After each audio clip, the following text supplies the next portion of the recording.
I grew up in California in the San Francisco Bay Area, and in sixth grade, I had a wonderful teacher, and what she did was take us on a lot of field trips. And the most memorable one for me was going to the Hayward Shoreline Interpretive Center, which is a salt marsh. We looked for, I don't know, clams or snails or whatever.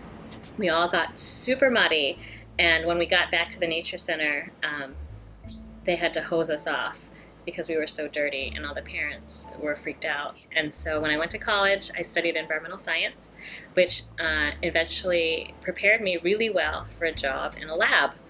And I did not want to be studying samples and being stuck in a lab.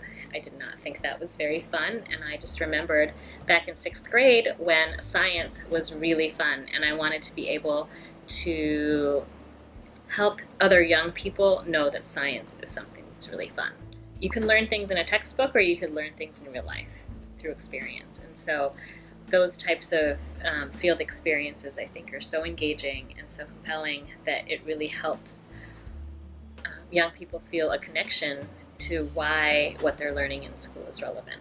And so then I went back to school to study environmental education, and then since then have had jobs to help promote that. So the first position that I had at DDOE was in the Fisheries and Wildlife Division, working at the Aquatic Resources Education Center in Anacostia Park.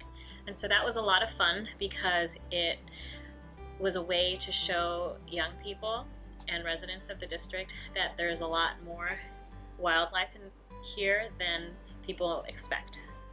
I would say that one of the successful things about there was really finding how to partner with other organizations to increase people visiting the center. We also increased the amount of free bus transportation for schools so that if students wanted to come on a field trip, the teachers would have the funding.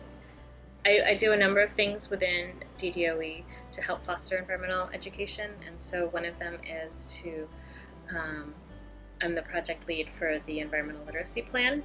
So the Environmental Literacy Plan is a document that helps establish the framework for integrating environmental education into the K-12 curriculum. I think the biggest success was that it was the first opportunity for a concerted effort between district government agencies and community stakeholders to come together to talk about environmental education and its importance, and to make a firm commitment that it is something that we should work towards. The nonprofit organizations are working with what we're calling sustainable DC model schools.